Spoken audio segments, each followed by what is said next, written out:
Start the recording on my end if we're going to end up debating right here, but like an agnostic is just someone who doesn't have a belief that P is true or that P is false, right? So that's where we stand with respect to the proposition God exists. So presumably if you guys take a position on it, then you have a justification, and we'd be interested to hear it. Well, shouldn't you also have a justification for your lack of judgment on P versus not P? Wait, but... Or are you just arbitrarily choosing that, right? What did you want to say, Troy?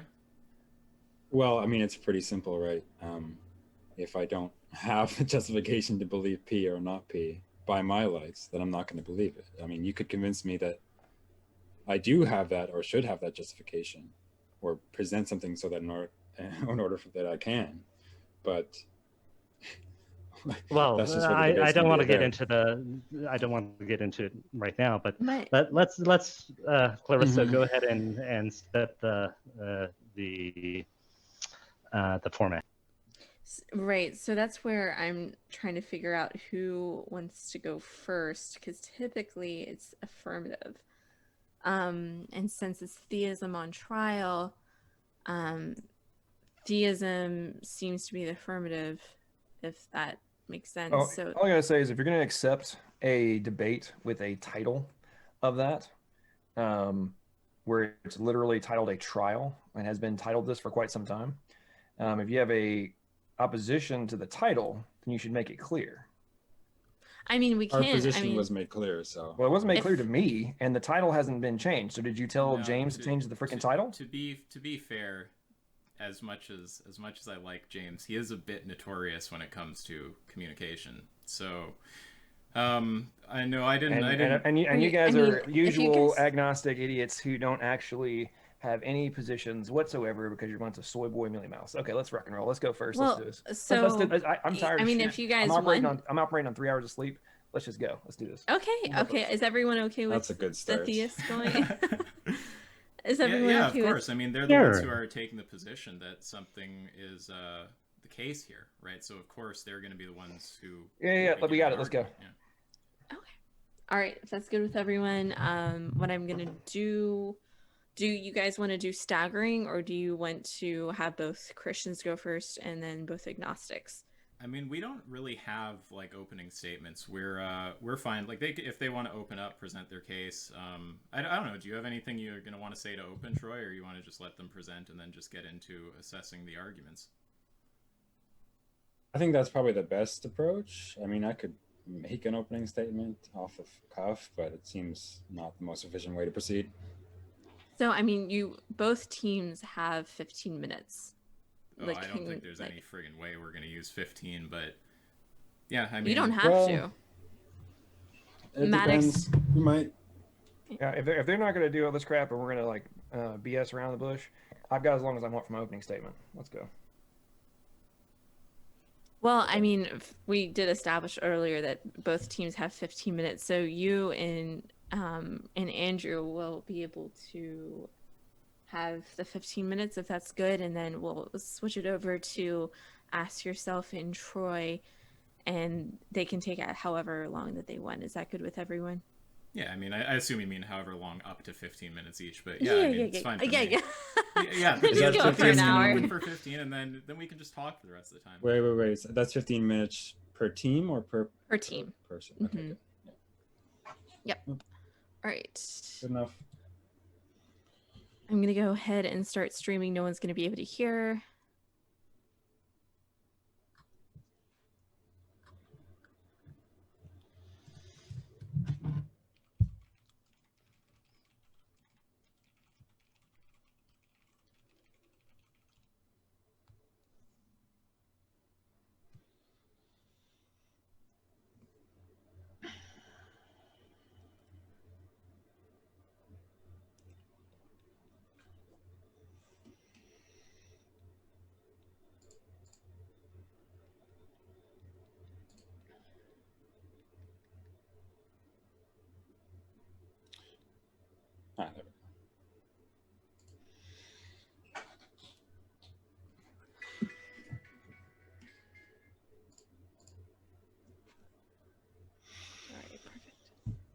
Andrew, do you want to go first? Or you want me to go first? Sure, I can go first. Okay, perfect. Actually, you know what, man? Why don't okay, good.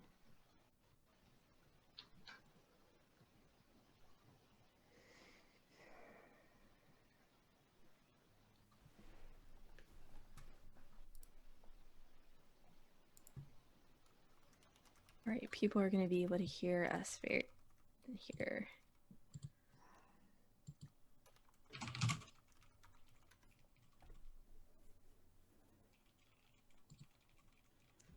Hello, welcome to Modern Day Debate. My name is Carissa, and I'm going to be the host and mod today. We're really excited about today's debate. It is on theism and whether or not it is true. So theism on trial, super interesting debate. Everyone here who are debating are really cool people. So we're really excited to have them on. Thank you all for tuning in. If you do like debates, be sure to subscribe to the channel. We have a lot of debates coming up. I'm going to actually let our debaters introduce themselves. If you do like any or all of the debaters, their links are going to be in the description below, so you can definitely check out more of their content. But I'm going to go ahead and let them introduce themselves and tell you a little bit about their content. Maddox, I'll go ahead and start with you. What would people be able to find at your link? Oh, what's up, Chris? I appreciate you hosting another debate. Hopefully this one will go well. We'll see. So my channel's called Logical, Plausible, Probable. I'm all about applying those principles to conclusions we reach about existence, science, and just facets of life. Primarily focus on the stupidity of atheism and, in this context tonight, agnosticism and evolutionary theory, things of that nature that don't actually reach rational conclusions if you go beyond the surface level talking points that are accepted by so many. All right, sounds good. Stratelates, what will people be able to find at your link? Hey everyone, I'm mostly on Twitter. You will find things about philosophy, pop culture, occasionally political theory, and theism. Yeah, that's me. Very cool. All right, ask yourself, what will people be able to find at your link? There's a lot of content on there about ethics, veganism, debates, analyses, stuff like that. Very cool. And last but not least, Troy, what will people be able to find at your link? He has a link? I'm not sure what link you have. I'm mostly on Discord though. People can find me there. But I like talking about all sorts of philosophical issues, including religion, but anything else as well. It is worth noting, though, that you can look up Detroyer's name and find some good debates of him just annihilating people, like Jay Dyer, for example. Oh man, that sounds good. So definitely go check that out.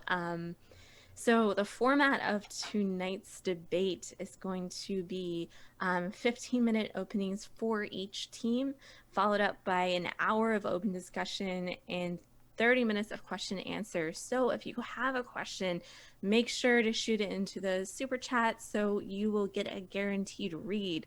And without further ado, I'm going to go ahead and let Maddox, I think, wanted to go ahead and kick his team off. You can go for it. Okay.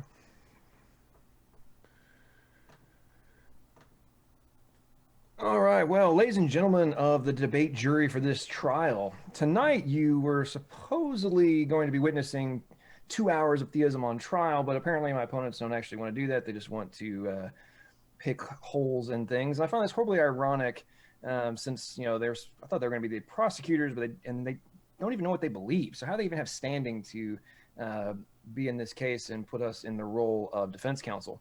In any court of law, you would be required at a minimum to present a preponderance of evidence, if not go all the way to beyond reasonable doubt. But somehow in the mental quicksand that is the state of an agnostic mind, their inability to reach conclusions based on their own research and analysis is somehow considered a positive rather than indicative either of their cowardice in regards to questions of existence or lack of the cognitive capacity to actually find conclusions.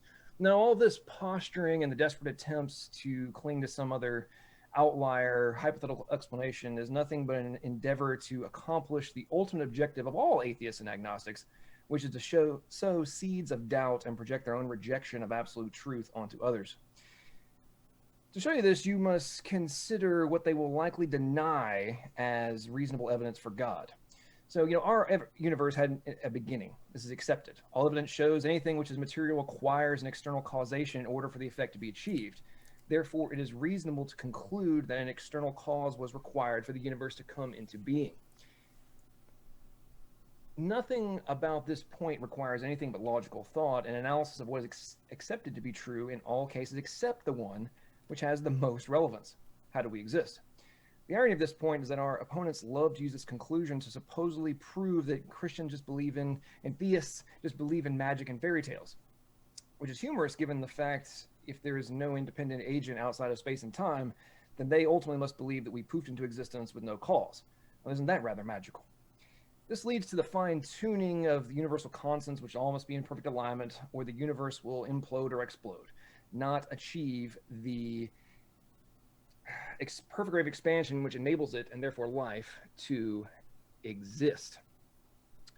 But before we go further on that, let's just quickly look at what I would consider a macro view of additional reasonable arguments, with emphasis on the plurality of those available rather than the singularity, and contemplate if, when looked at from the macro level, they present a powerful and rational case for the existence of atheistic God. First, we have the cosmological argument, which I was just diving into. Second, we have the teleological argument. Then we have to face the ontological argument, then the contingency argument, then we have the fine-tuning argument, then we have the moral argument, and finally we have the argument of moral authority. Now, these are just to name a few of the very substantive arguments that have been developed over the centuries, and this is all before the gigantic issues which have arisen over the last 50 years in relation to abiogenesis and the dramatic need for intelligent agency prior to the existence of life as we know it. Now, each of these concepts is worthy of its own debate, but ironically, in thousands of debates, hundreds of books, and who knows how many papers and individual conversations on these arguments, in almost every case, they end with agnostics claiming, I don't know if this is 100% true, you can't prove it is 100% true, therefore I think you are 100% wrong. So let's go back into fine-tuning. Let's address the fine-tuning of our solar system, for example. Well, they argue that the universe is so big, there must be other planets like Earth, then completely ignore that without the other planets in our solar system, with their specific orbits and specific mass, it is admitted by scientists that Earth would not be able to sustain life. This is before accounting for the fact that our sun must be a specific type of star, of a specific size, and project a specific level of and type of radiation, where life cannot exist. This means that just as the word describes, our solar system is just that, a system. Without the different parts working in synchronicity, we cannot exist. But now, before addressing our planet itself, we must also remember that our perfectly balanced solar system must also be in a specific location in a specific type of galaxy, or life cannot exist. Not only that, without this perfect location, we would not be able to observe the rest of the cosmos in the way that we do. And as if this was not enough, the technology which enables us to observe these things must exist at a specific time in the expansion of the universe in order for us to even observe it. To me, these layers of specificity destroy all explanations which deny the existence of God. Now, this leads me to a simple question for the audience and for my opponents, and that is, how does life exist without an intelligent designer not limited by the constraints of the universe?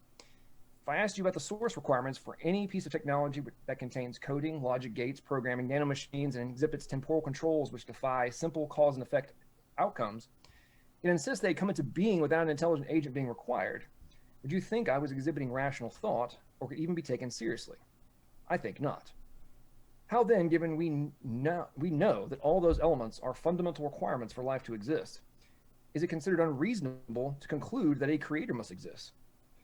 I suggest that it is neither logical, plausible, or probable for us to even be able to have this debate without the exquisite design of our bodies and profound abilities enabled through our minds to consider these questions, and that a worldview without a theistic God as their source requires the suspension of rational thought. But no, our opponents will do nothing but claim none of these prove God's existence individually, therefore none of them should be considered from a macro view. The denial of God's existence being both the obvious and logically justified conclusion would be like an individual member of a jury arguing that when determining guilt or innocence, each piece of evidence must only be considered individually, not collectively. in addition to thousands of pieces of circumstantial evidence, which should be completely ignored and in no way used to support the core pieces of evidence presented. Then, to adamantly insist that nothing presented was evidence at all, because in their opinion, unless each piece of evidence could stand alone as 100% proof, it should be 100% removed from discussion. Now, in closing, as you contemplate what we discussed tonight and what you've experienced throughout your life, and as you progress towards a conclusion regarding your own existence, you must analyze all these pieces of evidence and ask yourself, is it more reasonable to conclude that a God must exist in order for you to exist, or that you came into existence through random chance? From there, if you conclude that there is no tremendous leap of faith required to believe in a God, you must only rationally consider the evidence presented and determine which God is true, not if there isn't one to choose from. But my final point is that ultimately the Creator does not need my defense, for his existence is obvious. And I am humbled beyond the expression for the capacity of understanding granted to myself, to all of us, because if not for the mind given to me, the same gift that all of you possess, you just have to choose to use it, I could never have hoped to even gain a modicum of comprehension about my very existence, nor even known to search for it. I yield. Thank you so much, Stratelates. You can go ahead. Sure. I have a little bit of a different tact. Fundamentally, the key question with theism is you can take three positions. You can take the theist position, which is to affirm that there is a God, that there is an ultimate transcendent divine reality that grounds all of existence. You can affirm atheism, which is that there is no such ultimate reality, or you can withhold judgment, which is the agnostic position. Of the agnostic position, there are two variations. One is personal agnosticism, that you personally are not making a judgment because you don't know which way to go or something like that. And that's an honorable position. I was a very serious agnostic of this sort for a multitude of years when I was a very serious skeptic. The other one is the claim or assertion that the truth of whether there is a God or not cannot be known. This is not a personal position, and it's a philosophical one, and thus requires a philosophical defense just as atheism and theism do. Fundamentally, the acceptance or rejection of theism depends on two fundamental things. One, what type of reality you think that we live in, and two, what axioms you live your life by. Even if there is not sufficient evidence to make a decision of whether or not there is a God, everyone has to eventually in their life determine what type of world system or metaphysical system they're going to live in accord with. Are you going to act as though the world is ordered towards goodness? Are you going to act as though it is chaos and your decisions are the final arbiter of what is good and evil? And depending on the view you take of the world, you will be a functional atheist or a functional theist, even if you don't have an argument for what your position is. Thank you. All right, thank you so much. Ask yourself if you want to go next, or Troy, either one. It doesn't matter to me. Troy, do you have anything you want to say, or do you want me to go? I have a lot of things I want to say. It's up to you, though. No, go for it. It's fine. Sure. All right. First, I just want to thank again Modern Day Debate for having me and us and our opponents for engaging in this debate. Right. So, a couple arguments were made in Maddox's introduction, and I'd like to just, first of all, well, I'll probably get some clarification on the exact premises later. I'm sure Isaac will have some questions about that. And some other arguments were suggested but not made explicitly. I'll leave those aside until and if they come up. So the first argument that was made was a sort of Kalam-style argument, or a sort of cosmological argument. He said the universe has a beginning. Anything which begins to exist has an external cause, and the conclusion, therefore, is that the universe has an external cause.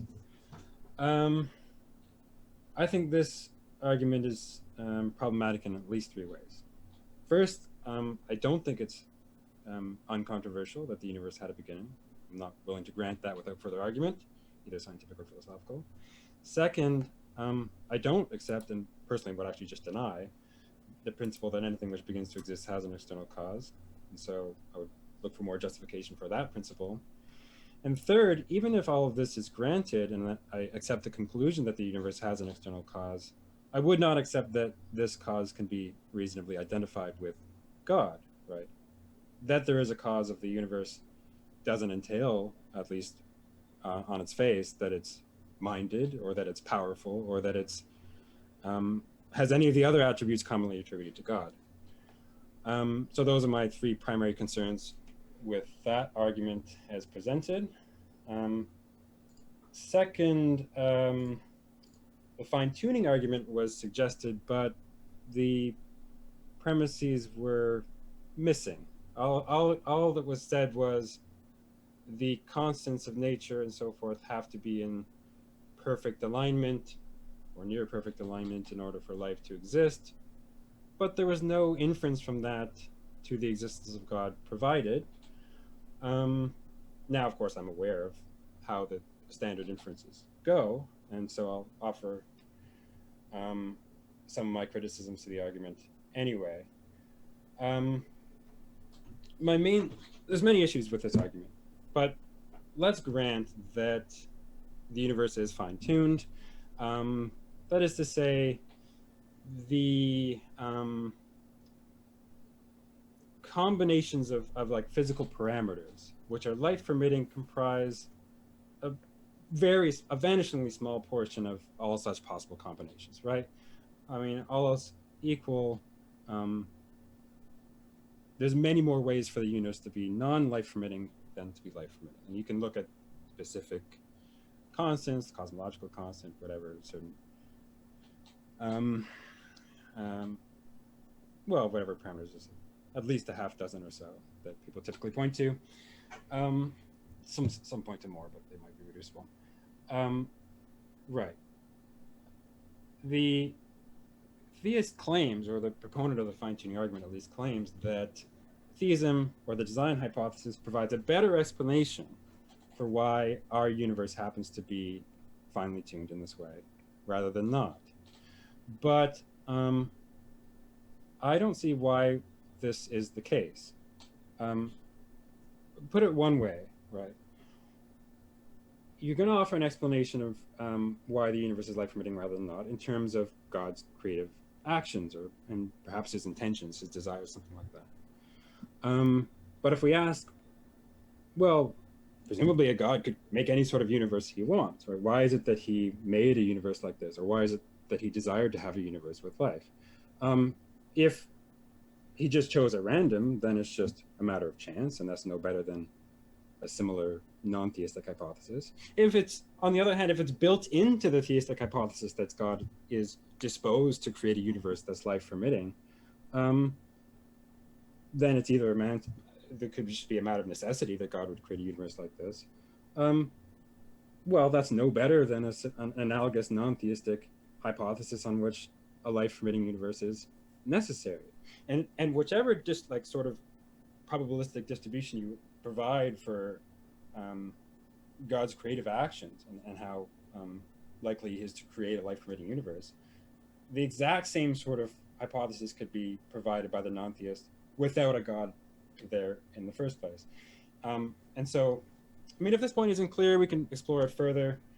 But the idea is, the theistic explanation offers no additional explanatory power in addition to any corresponding atheistic one. And it happens to also come at an ontological cost. You're also just posing an additional entity. And so the point is, well, atheism is at least as good as theism with respect to fine-tuning with this in mind. There are, of course, other issues with fine-tuning, but this is the one that I want to focus on This is even granting that there is fine-tuning, which I think could be contested. Then it was also mentioned that there is fine-tuning of the planet or solar system. This is another argument that was presented without the sort of additional premises needed to infer God. It was just all he stated was something to the effect of the sun and the solar system has to satisfy certain criteria for life to exist on Earth. And that's it. I didn't hear any sort of inference from that to therefore it's designed by God. Now I could imagine some inferences you might make, but I don't see why this is a good argument. First of all, because it's not the same sort of reply that was given to fine-tuning is applicable here as well. But if you already have a universe that's life permitting, right, then life will arise, should it arise, wherever it can arise. And so it's not surprising that we find ourselves in one of those places where life can arise. It's sort of uncontroversial anthropic reasoning, I would say. And so I don't think there's anything more to address on that. What other arguments were made? Let me just see. What's our timer at, Carissa? You're still at 8:40. Cool. Yeah, I'll just go a couple more minutes, and then if you want to go. Oh, I have barely anything to say. Just want to see where we're at. Yeah. Let's see. Oh yes, there was some argument, or at least claim made about a worldview without God would require the suspension of rational thought. This just seems to me a baseless claim. I'm not going to address it unless some further argument's made. Maybe it's some sort of argument from reason, like C.S. Lewis style. I don't know if we can explore that if that's what you have in mind, but I'm not going to address it or make any assumptions about your argument. Some claim about how our view of the world was made about how our view of the world is between God and random chance. I don't see any reason to think this is a true dichotomy. But again, no argument was made there, so I'm not going to address that further. Another statement was made that God's existence is just obvious. Again, not an argument, not granted. And then finally, Andrew made a point about the positions we can hold on theism. Of course, I agree. The theist affirms that there is a God. The atheist denies, and the agnostic withholds judgment. And sometimes you have more fine-grained versions of these positions. Sometimes the agnostic thinks that we can't know, for example, or sometimes they just withhold judgment. And that's all fine, not an argument though. But then he said, well, for Andrew's sake, we may want to clarify which variety of agnostic we are, which is true. The first variety. Yeah, I withhold judgment because, at least by my lights, I've not become aware of good reason to think that there is a God or that there is none. That's the basic idea. I just want to say the other thing that he said was that it's something to the effect of at some point we all have to make a choice about which picture of the world is correct or how we're going to live our life, right? As a sort of functional atheist or a functional theist. We're going to live as if God exists or as if God doesn't exist. First of all, I could grant this, it just seems irrelevant to the debate. But second of all, I don't see why I would grant it. I could go my entire life questioning whether God exists or not. You might say that, well, okay, if you don't go to church or pray or actively believe in God at any point, we'll just call you a functional atheist. All right, whatever. That doesn't seem to... there's no skin off my back. So what? You can call me a functional atheist, but I'm still an agnostic, and it's not an argument for theism. Isaac, if you wanted to. Yeah. Well, I mean, you've hit all of the. Well, I mean, it's hard to hit everything from an opening statement. They can be lengthy, obviously, but you've hit a lot of the major points. So I think all I'll say is just the point of process, really. So yeah, I mean, I'm just curious to hear what the argument is. I understand there's a lot of arguments here, so maybe if you guys would pick like the argument that you think is, because any of these obviously can become the entire debate, right? Like some of these, like the Kalam, like there's whole debates out there, series of debates on a single premise of that argument, right? So obviously it'll be kind of a bit of a shitstorm if we're trying to keep all of these on the table. I assume everyone agrees with that, but I think what would be best is, yeah, if you just chose the argument that you think is strongest, or if you think that there's a range of them that are strongest, maybe just randomly select one from that range, and then, yeah, just give us some, premises and a conclusion. Obviously, it doesn't have to be formal. We can, kind of work towards something formal if it's not there already, or if the inference isn't clear, and then we can just, just explore it in good faith and see where we get. All right. And with that, we'll go ahead into open discussion. So go for it. Sure, I'll go. I have a few points to make. First is actually on the approach of agnosticism that Troy especially seems to be making. He specifically continues to ask for more justification for each premise presented by Maddox. He has also asked for more detailed definitions of God and pointed out that the conclusion, even if the Kalam argument is sound, isn't necessarily what God is. And several points where he says, I don't see why this is the case. The fundamental issue with this approach to skepticism, as opposed to a search for defeaters or providing defeaters for arguments, is they can be raised against literally any argument. The ancient Pyrrhonian skeptics actually thought this was one of the weaker forms of skepticism and recommended being able to know arguments on either sides of the issue instead. And the issue is, by using this mechanism, you're not actually necessarily coming to the truth, right? Because a key part of human judgment is actually your will. And you can always will yourself to increase your skepticism and questions of things, or say that you don't understand, or increase the level of understanding you need before you have confidence. There was also a point that Troy gave about how basically the fine-tuning argument isn't satisfactory because it's plausible that the world that provides for life or intelligent life could emerge from random processes. And I'm just going to give an analogy to show. Pardon? Did I make a mistake? Well, that wasn't my claim, but you can finish and I can address it after. Well, in the interest of just being reasonable, like if we mischaracterize your position, feel free to cut us off, and we'll do the same. There's no point addressing positions the other way doesn't hold. So why don't you just give them whatever the clarification is, Troy? I'm going to interject here real quick. So Troy, your entire response and the multiple assertions that we just didn't go far enough in the arguments and such, you literally fulfilled what I talked about would be your response, and is the standard response of agnostics and atheists, but especially agnostics, in the context of these types of conversations. And it's like you even admitted you understand the expansion of the argument. We've got a 15-minute opening statement, and your counterpoint is, oh, we didn't really dive into it deep enough, while simultaneously recognizing, per your own admission, that you understand what the argument is. So I'm not really sure how that makes any sense whatsoever in terms of a supposed counter to what was being presented.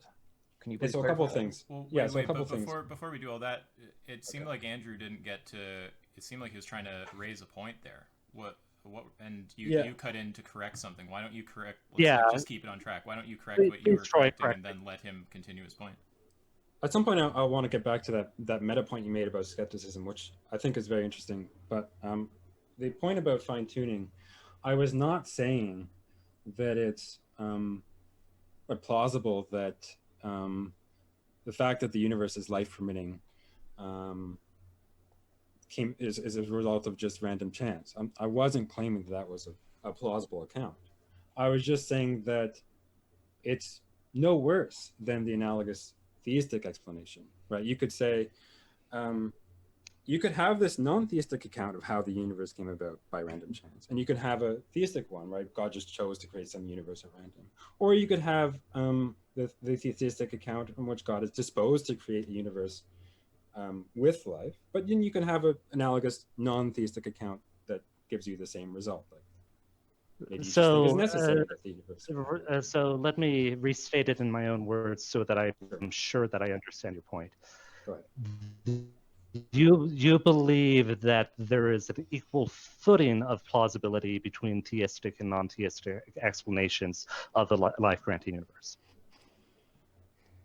Well, at least as has been presented, right? No argument has been presented to think that the theistic explanation offers additional explanatory power or is more plausible for other reasons. Okay, so it's about explanatory power. Is your primary point? So what it comes down to is typically when people make that sort of fine-tuning argument, they'll look at probabilities, right? What is the likelihood that we'd observe this fine-tuning given that the universe was designed, and what is the likelihood that we'd have that same data given that it wasn't designed?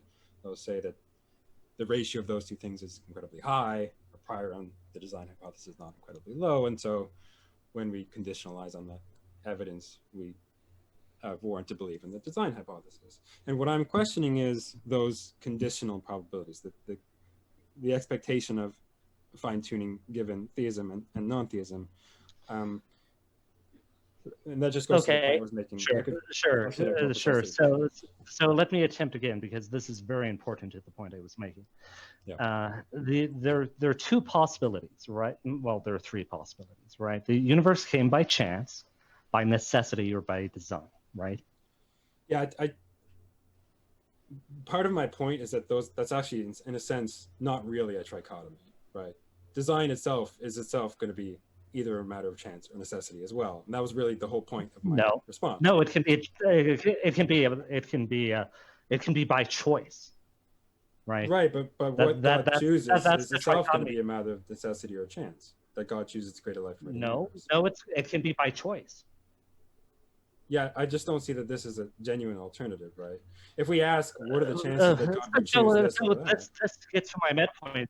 Troy, this is my turn, okay? Go ahead. You are literally rejecting one of it with no basis, right? And you're just rejecting it instead of answering the argument. Can this is the fundamental thing that I... Sure. Sorry, I didn't mean to cut off, but just since we're clearly focusing in on the fine-tuning argument, can we just make sure we're on the same page about what the argument's premises and conclusion are? I assume we are, but would you be able to just give it as premises and conclusion so we're clear on that, Andrew? Well, first of all, I am not agreeing to focus on the fine-tuning argument. I'm more interested in the meta points of agnosticism as a system for finding truth. Okay, personally, well, we're not going to just let me say something. We're not going to force you onto the fine tuning. Then let's just hone. Hey Google, shut up. Sorry. Let's just let's just select something to hone in on though. Do you want to have a conversation about? I don't know what you mean by the meta points, but is that what you'd like to kind of zero in on? So Troy, yes. Let's first summarize Troy's point so that's understood, and then I'll continue on my point. Okay. But wait is that reasonable? I don't think so. So this is part of the problem that I'm a bit worried about here. So you guys are the ones who are actually making a claim here, right? So we do want to be clear about what exactly the argument is, and then we're happy to analyze from there. So can we just get the argument? Sure. My claim is that agnosticism is not an effective way to avoid error-find truth. Okay, that's a claim. That is my claim. But I mean, I assume, like you said, you have like math and CS degree, so I don't want to belabor the point if you obviously know this shit. But can we get like an argument though instead of the claim, just with like premises and a conclusion? Because the claim is the conclusion. Sure. Yeah. Sure. So, well, fundamentally, the point that I was making earlier on is the approach of agnosticism, of continually asking questions and continually doubting things and rejecting a trichotomy as false without giving a defeater, can be done to anything. And that is thus not an effective way for finding truth or error, because it can be used for anything. Now, I think we're gonna... You can, Troy, but I mean, I think we're gonna run into a problem here, because I tend to irritate people with this, but it really is like a sticking point for me. I need to understand what the inference is that you're making. Can we just get like premises and a conclusion? Sure. Cool. Give me a sorry second. I'm not trying to be obnoxious about it. If you want to think, Sure, like Maddox wants to make some points, Well, you know. Andrew, while you're thinking about what position you want to take, this, ladies and gentlemen, is the standard move by Ask Yourself. He's going to try and get to a argument. He's going to try to get something that he can attempt to nitpick into nuance and suspend all plausibility in terms of his counterpoints, and somehow be able to argue that nothing that is presented can possibly lead to a rational conclusion based on the preponderance of the evidence. I mean, you do this in all of your debates, and it's obviously you guys are attempting to do this again in this context. So that's all we're going to get down to. Whatever position is ultimately taken. This is why I made the entire point in my opening statement that you will try and nitpick a microcosm rather than look at the macro. So, as a agnostic and two people who supposedly have considered this, do you guys actually look at things from the big picture and look from multiple arguments, or do you only hyper focus on one, and unless it can by itself prove or disprove God's existence, you dismiss them? So I'll address that quickly if you want. I think that you fall into a bit of a trap by addressing it without actually getting a clarity on what the argument is. I know Andrew's playing fair. I asked you a direct question. I just asked you a direct macro question. So try to answer it. Well, no, right? There's a problem with that framing, which is if you can claim that there's a framing problem, but I can make Maddox, the case. let Ask Yourself finish, and then you can respond. Carissa, we're falling asleep. Everybody, the audience is falling asleep listening to these guys. Let's actually get into real debate. Yeah, let Ask himself finish his question, and then I need 30 seconds. I'll be right back. Okay. Yeah. So just to be clear, no, the reason that the question isn't being answered is because you're making a claim. Right? We're expecting an argument for the claim. If you believe it, there's nothing additional you should have to ask. What I just asked you was not a claim. I asked you a direct question about your approach. I asked you to clarify. I asked you to clarify. I asked you to clarify. I didn't say that what you asked. I asked you to clarify your position. So is it your position? I'm asking your position. Please clarify the I'm asking your position. Can I please clarify the straw man? So I didn't say that what you just asked was a claim. Right? Questions aren't claims. The claim, obviously. Then why are you acting like I'm making a claim when I asked a clarification question? The claim I'm talking about is not. Pretty simple, dude. Can you clarify your position? You're asking me to clarify all of my positions. It seems like you don't clarify want to yours. allow me to speak. So to be clear, stop dancing around and answer the question, dude. I'll answer. Sorry. To be clear, what I referred to as your claim is the claim that you're making by being affirmative on this debate, which is the claim that God exists. I didn't call the question that we already established all this stuff. Hold on, Maddox. Let him finish his point, dude. This is not that complicated. Maddox, just calm your tits. Let him finish his point, and then we'll get to you. Yeah, I'm sure that you can manage to listen and deal with a critique instead of trying. It's now 8:50. It's now 8:52, and we have gone nowhere. Talk? Is this your strategy? Why don't we get into the arguments? Okay, please stop. I literally could stay quiet for 10 minutes. Please stop being evasive. So just to be clear, the point, what I referred to as your claim, is the claim that one makes by taking the affirmative in a debate like this, which is that God exists. I repeat, was not, as your straw man suggested, referring to the question that you just asked as a claim. Further, what I said about the question was that it need not be answered because since you are making a claim, presumably you have a justification for it that's independent of whether I can answer some question or not. Now, finally, I'll just wrap up by saying I think Maddox is a bit of a little bitch, but this other guy, Andrew, seems very reasonable and fair, and he seemed actually interested in providing an argument. So, Troy and I are very good faith. If you want to, I don't know if you've had time to think up premises and a conclusion, but if you want to give us something rough, and if it's not quite together yet, we can help reach something formal together. Obviously, we're happy to do that. Yeah, we'd be interested to hear it. And same goes to you, Maddox, if you actually want to make an argument. Sorry. Since I just got called a bitch, I'm going to respond to that. So, again, are you going to answer my question, the clarification question, which I asked? No. So you're going to refuse to answer questions for clarification, insist that I answer all of your questions? I'll answer your question. That's not what I said. I mean, that's kind of the position that you're taking. In terms of actual outcome. Very difficult to talk to, dude. That's not what I said. I literally kept my mouth shut for 10 minutes and let you guys go back and forth and get to nothing. That is not what I said. What I'd like is just an argument for the position, right? And Troy, I know you want to say something, but don't you think that it's worth getting? Because the thing is, if you reply before they give an argument, right, it's going to turn into a cascade. They'll have something to say to that, and it's never going to get clear. Why don't we just, like, is it really that hard? Why don't we just clarify what the argument is and then talk about the argument? Well, I took it that he had a sort of meta question about our approaches and what might convince us, right? The question was something like, do you require from us an argument which by itself conclusively shows that God exists? Or would you be okay with, I don't know, maybe a cumulative case that together is sufficient to show that God exists? And if that's the question that you meant, the answer is, of course, yes. I'm good with a cumulative case. I don't require that, fine-tuning be enough to show that God exists in order to accept it as a good argument. It might move maybe some evidence, which with other arguments are sufficient to warrant belief in God. Right?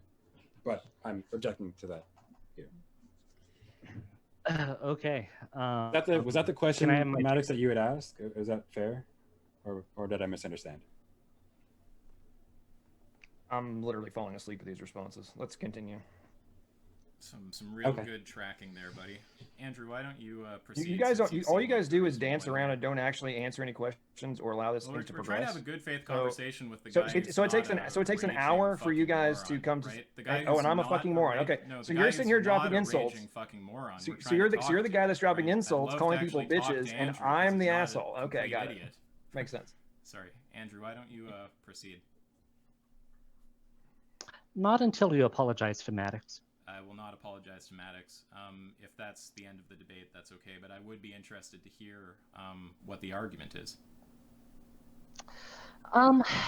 Really, I don't feel like my time is worth dealing with someone who is so disrespectful. Okay. So is there anyone who wants to make an argument for the position, or are we just calling it there? I'm good. I'm happy to talk about some of the approaches that I've seen you've used. Would you like to hear about that? Not even remotely. I'd like an argument. And I took it Okay. That it sounded like you were playing fair at the start, but now it sounds like we're going to deal with some bullshit, right? Like, if you have an argument, we'd love to hear it. There are a few things I wanted to address, but especially about the agnosticism thing. But we can talk about that if you're down. And you know what, Andrew? Let's make a formal argument. Okay, so is it reasonable to conclude that arbitrary data value assignment for a prescriptive information data set can come into existence without the prior action of an intelligent agent? That is a question. That's not an argument. Another failure by Maddox. I can ask a question. I can ask a question. If you have an argument, we're happy. If you have an argument, we're happy to hear the argument. So you can't actually answer questions? If you think that your position is justified, it is so independent of my answer to some random question, right? What's the justification? So you refuse to answer questions?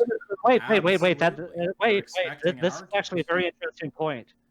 Ask. You said that it's going to stand regardless of the questions you ask, right?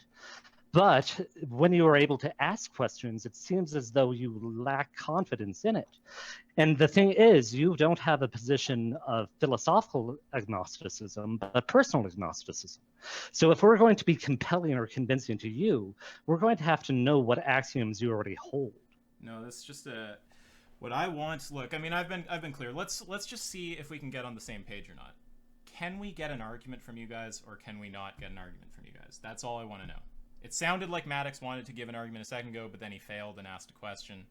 Andrew, I take you. If you give an argument, I take you. If you give an argument, I'll give an argument. What an argument? Why do you expect me to give an argument for? Agnosticism. Because you want me an argument, right? And yeah, because you're frankly, making the claim, obviously, we're not making a claim. If we're sitting here not holding a belief, right? A belief's a propositional attitude. The proposition. So you're the audience. The proposition. God exists is not something that we're saying we believe or believe to be false, right? You believe it to be true. So we're looking for the argument for that proposition. Okay, what are you going to give me in exchange for the argument? I don't know why you'd even ask something like that. Do you have an argument or not? Like, what is? Yes, why I is have this? many. Why is this so difficult? I mean, I don't understand. Because, Can well, we just frankly, hear you're the acting very argument? disrespectful. Can we just hear the argument? Not unless you give something in exchange. Okay, well, I'm not planning on giving you anything, so if you don't want to make an argument for the position when you're making a claim, Troy, then I think I would just leave it there. Troy, I really Troy, encourage do you have not any- to humor this. I really think that we ought not humor this and ought insist on an actual argument. And if the So, theist ladies and will gentlemen, not what we provide have, an what argument, this boils down then I to would is we have just two end there. standard agnostic idiots who Sorry, don't can actually we get have the an ability argument? to make Can actual we dialogue. Hold on, about ask things. yourself. They want to Ask yourself. dive Let into. Maddox finish what he's saying here, and then we'll I've go been back to quiet you. for a while, but all right. All this is, ladies and gentlemen, I'm not talking to you. Ask yourself. I'm talking to the audience. So again, audience, we have exactly what I predicted in my opening statement, which is two slow boys who have the inability to actually reach conclusions for themselves. They do not have the C.O. Jones to actually have back and forth dialogue. They want to look at something they can potentially nitpick and say, oh, it doesn't equal P, therefore I can come up with some outlier hypothetical that completely debunks your point without looking at whether or not from a macro they're not even coming up with a conclusion. hypothetical. They're just asking for more information and acting as though that this is a reason not to believe the claim. Let's can we please just be clear? So Will you present an argument or not? That's all I want to know. It depends on your behavior, fundamentally. Okay, all right. Can we get an answer? How to the old are you, question? Isaac? How old are you? Why would anyone see this is such a waste of time. Because I feel like I'm dealing with people I dealt with in like my freshman year in college who were Is it I that don't little know if yuppies. you'd be a Is it freaking that father, much dude. to who just really say we'd like to thought they were hear like an so argument smart, and then have but a weren't actually conversation about it? mature and didn't have any real understanding of the real world. It's just So it's just how old infuriating. are You're you? just sitting So how there old are you? not arguing. I mean, your little animation or your little cartoon looks like you're about what, like 22 maybe? Hold on now. So I think we're kind of, it seems to me like we're kind of at an impasse Yeah, where of course we're at a fucking impasse because we're sitting here trying to have a good faith conversation and we can't get a fucking argument out of these guys to do any analysis on. Of course we're at a fucking impasse. We want to have a proper How many debate. formally structured We want arguments to did have I a mention in my opening proper statement? debate. How many formal We arguments that want are completely to have a structured? proper You debate. claim zero And arguments we were have presented. these- How many did I name? I we named have 7. I named one- 7 formally recognized okay, arguments. okay, Which now, one please, do you want to go after? Okay, great. Thank you. I would like you I mentioned 7, so pick one and let's go. Hello. Great. Now, if you want to select whichever you think is No, strongest. you select. You select, bitch boy. You select. As I said earlier. No, you select. As I said earlier. There's 7 to choose from. Go. one second. Can I just pop in really fast? Maddox, would you be able to just reiterate any one of your arguments Wait, no, but there's a problem when you say any one, right? What we want is give us the strongest one. As I said earlier, give us the strongest one. No, I said pick one. Or if multiple. No, you wanted arguments. I'm now forcing you to pick one. Pick cosmological, teleological, ontological, contingency, fine-tuning, moral, or abiogenesis. Pick one. Now, if multiple arguments are equally strong in your view, then just select at random from. Here we go, ladies and gentlemen. Nitpick. He doesn't actually have the balls to actually attack any individual one of them. He won't actually pick one. I'm literally giving you the opportunity to pick one. No, I don't. The whole reason I don't want to pick one is because you don't have the balls to actually make any decision. Is the point I'm making about agnostics? Agnostics are cowards. You dance around acting like you have some sort of high ground. You're a coward. You're a coward. Strongest, or if a few of them are tied for strongest, then select at random between those. We want the strongest one. That's why we're asking you to pick the one that you think is strongest instead of picking for you. It is not complicated. Now, which do you think is the strongest, or if some of them are tied for strongest, just select at random between those. I'm happy to select one. Do you have one in mind? Well, let's just make sure. Does he think that they are equally strong? Because we want the strongest case, right? We want the strongest case. We don't want it later to be, oh, well, I wasn't giving my main argument, right? Which is the strongest? Or if some of them are tied, select one from the subset of arguments that are tied for strongest. My personal one is life. Andrew, which one would you like to go? What do you mean by strongest? Do you mean the one most compelling to me, or one that I think is most compelling to you? I think I would mean most compelling to you, just the one that you think is, yeah. So Oh, yes, I would talk direct about apprehension. Sorry? Sorry. Direct. He's breaking up. I think You're he's cutting saying out. direct You said something like apprehension. direct. Some sort of Apprehension. sensitive or something. Exists. Is that Direct breaking up? apprehension. That is the most powerful ground I have. Is near analytic in its clarity to me. okay? So do we want to go with? I didn't hear which one. Sorry, I Maddox did not get that. No, we heard you. Direct apprehension of God, although it's not clear if that's an argument. But now, if do we want to go with what I forget what Maddox said, but with the argument he put forward, or do we want to go with one Andrew put forward? I mean, we're happy again, and sorry if it got heated. I just can't stand the dodging. But if we're gonna have good faith, And I can't conversation, cowardly we're little bitch very, boys very who talk happy mad to. shit, cuss people out. Stop! And then Here we act go like they're again. Here we superior go little again. jackasses. Here we go. Yeah. We're trying Okay, to so have I'll tell a you what, proper I'm gonna take conversation. the next fucking 5 minutes. Idiot. You utter Yeah, here we piece of go, dude. Here we go, garbage. little man. Little Now, man. How old are let's- you again? let's just How old get are you again? clear. Are you 21? Are you 21 yet? We almost got there. You brain dead fucking moron. We almost There we got go. to the Oh, stage brain- that we brain had dead. an Okay, argument cool. that we were Oh, yeah, going to yeah. discuss, Awesome. and now you're fucking it all up. Okay. So do we want to go with the Okay, whatever it was can- that Maddox Can mentioned? data Do we sets wanna create go- themselves? I'm not. There's not an argument. That's a question. Do we want to go with the argument? It's a that clarification Maddox had question. I'll mentioned? answer your question, Maddox. All right. Go ahead. Sorry, do we want to go with the argument that Maddox had mentioned, or do we want to go with the one Andrew had mentioned? We would love to zero in and have a proper conversation about an argument.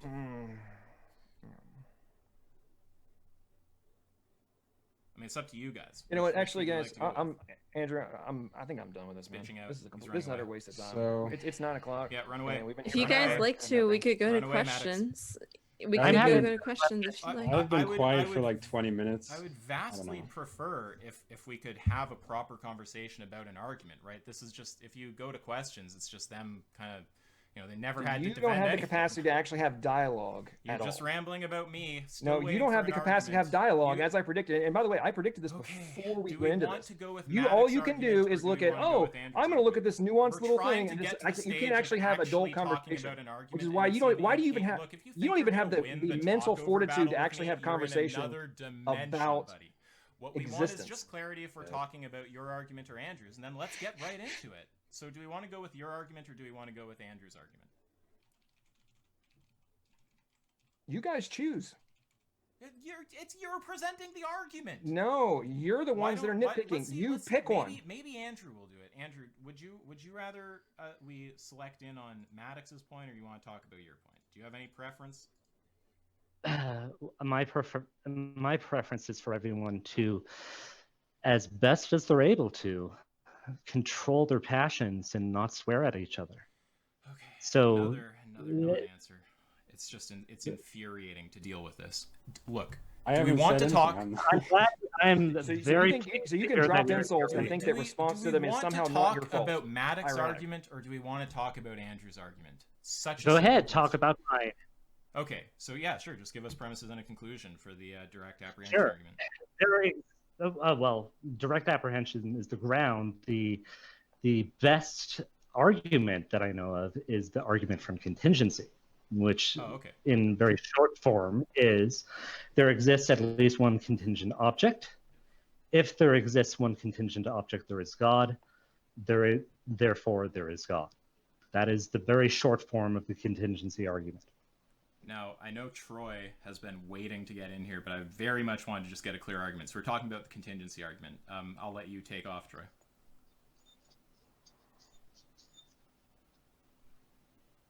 Give me 1 second. Okay, I guess I'll take the opportunity to get some water then.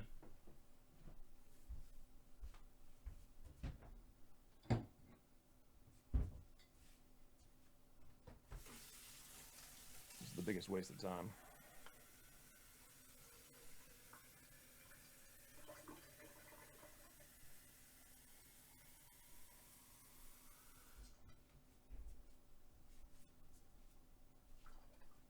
All right, my apologies. Yeah, there's a few things we could discuss at this point.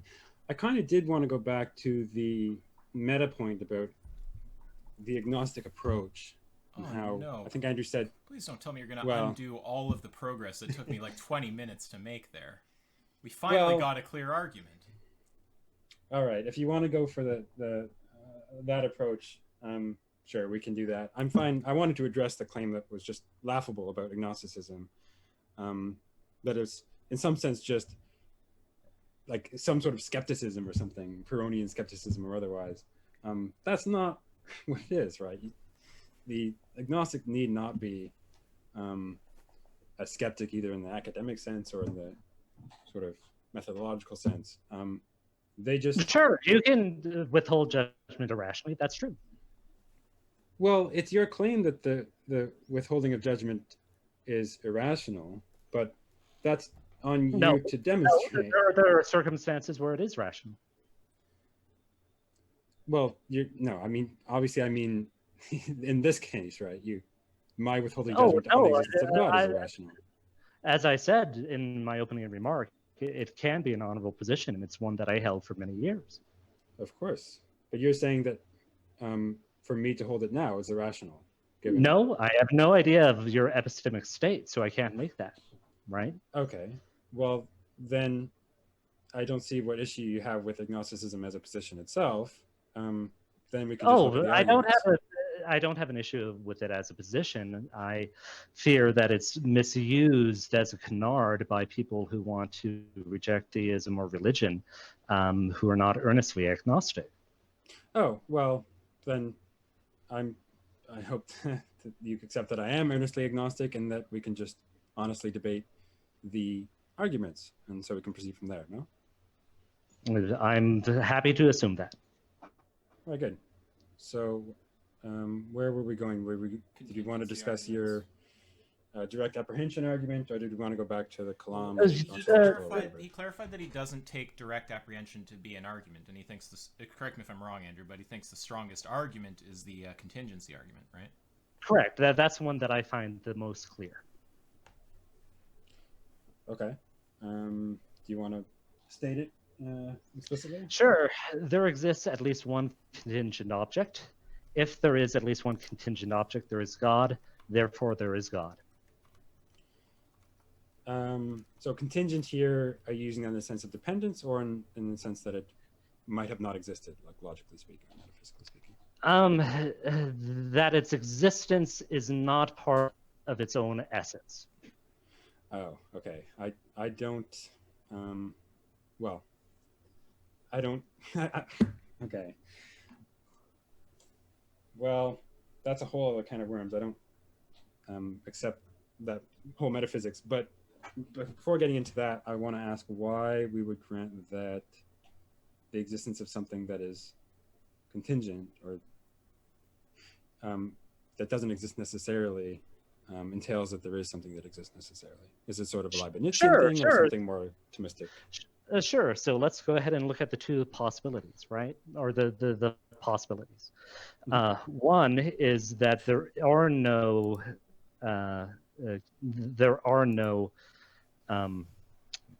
necessary existence, right? So the issue there, and well, we'll go the entails way that I look at it, right? The whole of all objects itself must be either necessary or contingent, right?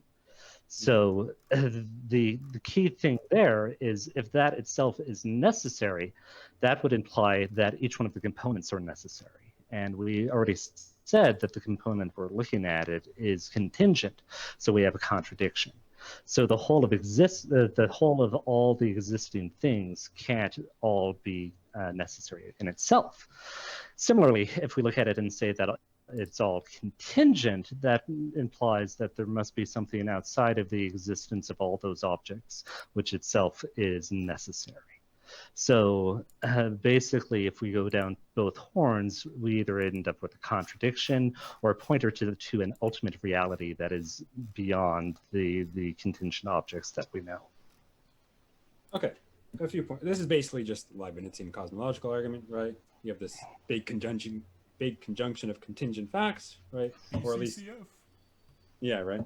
I don't even want to get onto the set theoretic objections. That's not even gonna start with that. I love set theory, so that would be great.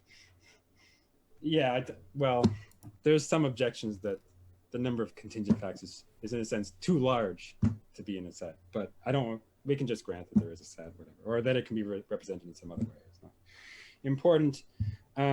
My main two criticisms of this argument How is are... that possible? Sorry? I'm not going to... You cut out Sorry. of me, but Go again, ahead. I'm not... Go, what's your strongest?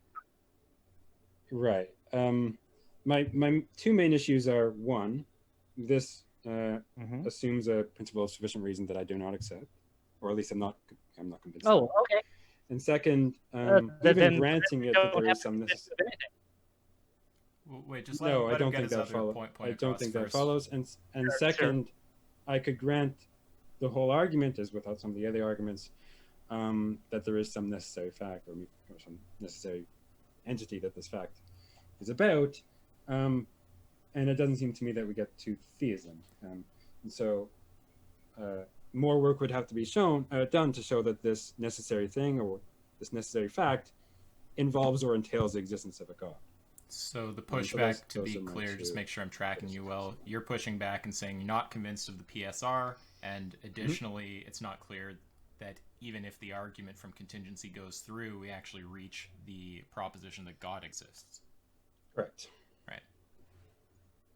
Sure. So my response to that is if you reject the PSR, then you can't cabin actual brute facts. And so searching for an explanation for any state of affairs is in some sense a fool's errand, because for every state of affairs, including there is a God, it might be the case that there just isn't any explanation for it. And at that point, it makes it a little confusing why you think that looking for valid arguments is going to prove something, because you are asserting that it is possible for the state of affairs to have no explanation. Yeah, so two things. I don't think...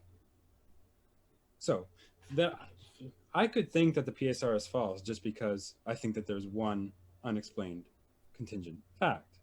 That doesn't mean or entail that I think that any matter that I look into, scientifically, philosophically, whatever, is likely to have no explanation. That's not at all entail.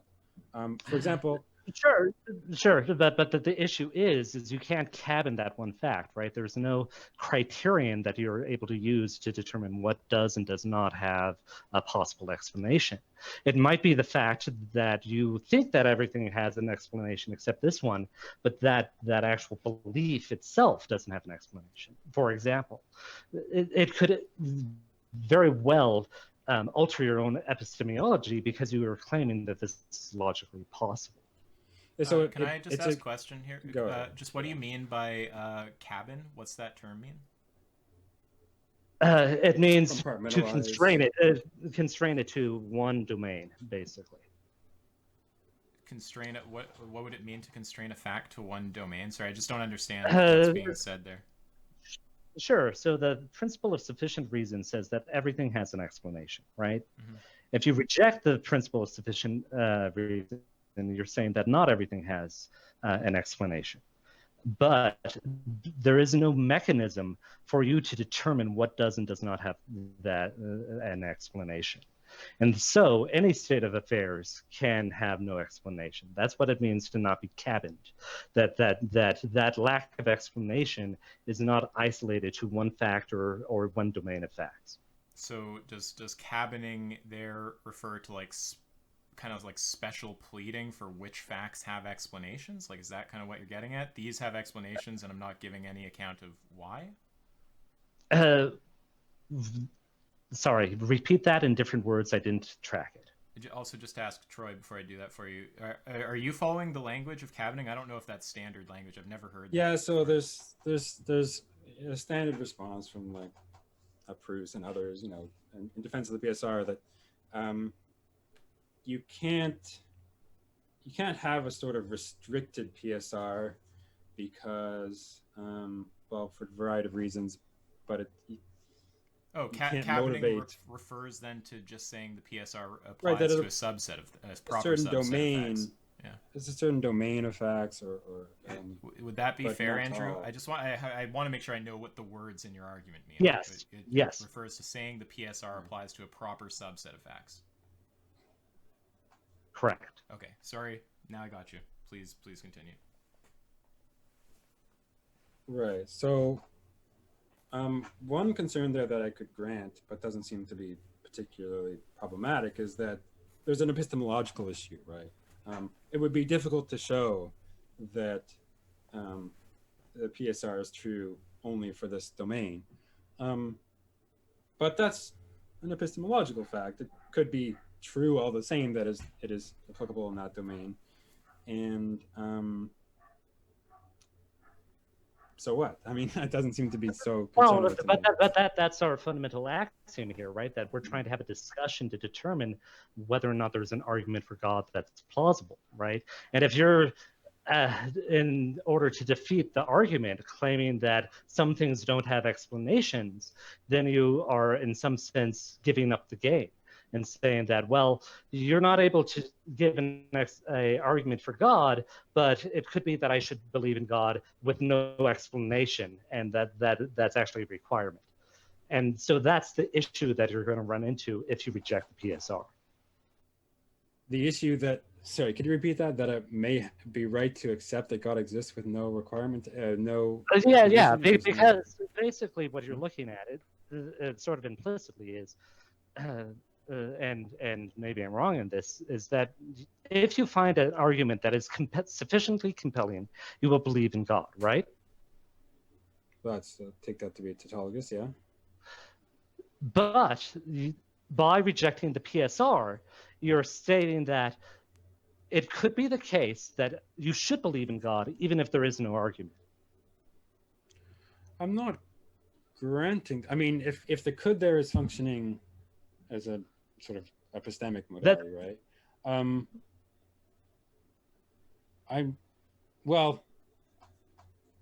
I guess I would grant that in the most extreme skeptical sense, right?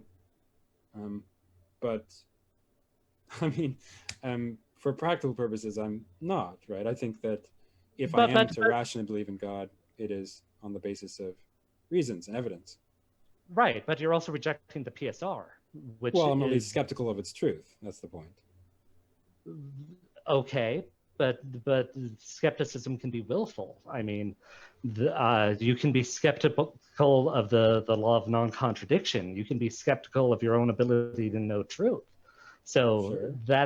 That's a universal defeater. It's a vorpal sword. So if you're using that to defeat the argument for God, then you should have to be consistent, at least, you should have a similar amount of skepticism to your own senses or your own ability to use logic. Yeah, I don't see why that follows, right? That I'm skeptical of this claim, this principle, doesn't seem to me require that I be skeptical of those other things. Well, no, but you're not required to be rational either. Okay, so?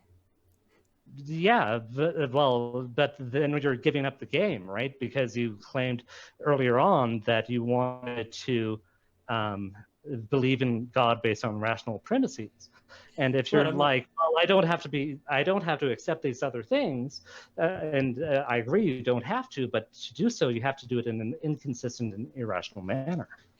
Right. So if you're claiming that my rejection, or at least skepticism of the PSR, is itself irrational or inappropriate or inconsistent with my other beliefs, then feel free to show how that's the case. Sure. Okay. Yeah. So you reject the PSR, but you believe that the only rational way to believe in God, or the rational way to believe in God, is through argument, right? Sure. Okay. So if the PSR is true, that means that some things are true without explanation, right? If the PSR is false, then yes. If that's the case, what if the PSR is false, God exists, and there is no argument for God? Then I wouldn't be able to rationally believe in God. But that means that rationality doesn't find truth. Well, it means that there are certain things outside of our epistemic grasp. Sure. So, in that case, why are you looking for arguments? Well, because people claim that it is within our epistemic grasp. That's why we're listening to you. Right, try but to find those arguments people now. don't reject the PSR. But it doesn't make a difference if they do, unless they think that the PSR being false entails that they can't, or at the very least don't have, that there isn't any Well, arguments if that the could be PSR obtained is, for the existence of God. if the PSR is false, then that is on the table. That is a live option. Right, but presumably none of us are taking it to be likely. I think that if God exists, probably, at least in principle, we could have arguments for God. People claim that there are arguments, and I'm willing to consider them. But that would turns mean out that that you're the- not skeptical of the PSR. If it turns out that there aren't or can't be any good arguments for God, which by the way could be true even if the PSR is true, then we can't rationally believe that God exists. I don't see what relevance this has to the discussion or to the PSR. That's a very interesting definition of rationality, right? Because that means that we can't rationally believe in logical axioms either, because there are no arguments for them. So, right, they're accepted a priori. So Yeah. It's interesting to me that you're defining rationality as such a narrow ability to basically find things through argument, right? And so- if you're truly an agnostic searching for God, perhaps it's the wrong tool. I'm not using agnosticism as a tool, but if you're talking about rationality as a tool, I'm talking about rationality. Rationality, just in broad strokes, I'm just talking about, coming to conclusions on the basis of reasons, right? Well, in broad but- terms, but right? you also said- but that's not exactly what you're talking about, right? Because you reject the PSR. I'm at least skeptical of the PSR, but I don't see why that's inconsistent with that approach. We'll use an example. How do you believe in the logical axioms then, right? Well, they're tools I use in logic and relating Do they ideas and find so truth? forth. Do they find truth? They're If- useful tools for deriving true conclusions. Yeah. Okay, so then the question is, so the key question is, are you using a broad enough approach to find out about God by only using that tool set? What tools? I'm confused. Rationality. The question is- the right, ability to go from if it- axioms to conclusions, right? Your question is is this what you're getting at? Like, oh, I'm only taking a limited number of things for granted, right? In my sort of whatever foundations, whatever, and maybe those things I'm taking for granted aren't enough to get to God, right? By argument. Is that the Sure, point? or even the things you're taking for granted might be false, right? And if they're false, then it won't be reaching true conclusions. Right. That's fine. As far as it goes. How I mean, is it so well, here. How is it fine? Because then you can't actually validly criticize our proofs because your tool set isn't sufficient for finding errors. So two things. First, if my sort of most basic beliefs, right, or foundational beliefs, I'm not a foundationalist, but it doesn't matter. My most basic beliefs or foundational beliefs are false, then in some sense this debate may not be possible, right? You may not be able to convince me of the falsehood of those because those are just my starting Precisely. points. Right. Precisely. That is just a general issue with debates between people with fundamentally different views. And I think there's a lot to discuss there. I think that's partly what you're getting at about the earlier point about skepticism. But I'm not convinced that that's as serious as you hear, right? When we're discussing like the kalam, the modal ontological argument, the moral argument, whatever else, the genetic code and the semantic notions of information, whatever else you want to talk about, I don't think it seems that we have enough common ground that we can reasonably debate the premises. I could be convinced of things being true or false. It doesn't seem that Right, our differences in most foundational beliefs is going to restrict progress in that regard. But it actually does, because we came to the PSR that I used in my argument, which you were skeptical of or weren't willing to hold as true in this context. And that if not a foundational belief, it's like a pivot belief that affects a lot of your other epistemic network. Yeah, I'm not sure that it does, right? Again, I gave an example. It could be my view that there's one contingent it does, fact. I don't know, because the universe it allows exists. you to, by being skeptical of it, it allows you to be skeptical of my argument from contingency. Well, since I affirm it, I necessarily have to accept the conclusions of it. I'm only skeptical of the argument because I'm skeptical of the premise. It's not as though like because I'm skeptical of the PSR, I'm also just skeptical of Are you sure about something that? more foundational about the argument. Are you sure about that? Right? Because as far the as way I can that tell.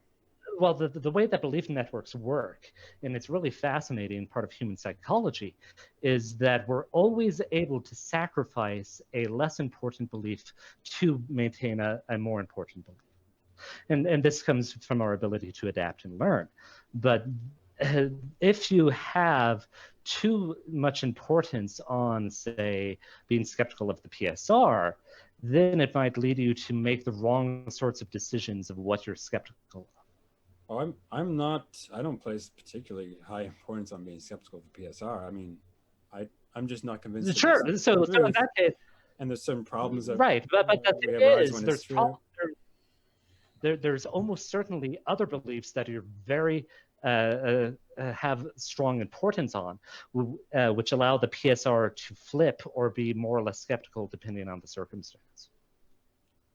I don't know. This is going to be a irrelevant psychological fact. Maybe. Well, true, of course it's but relevant. I'm not sure because we're why it's talking relevant about to the argument that you're making.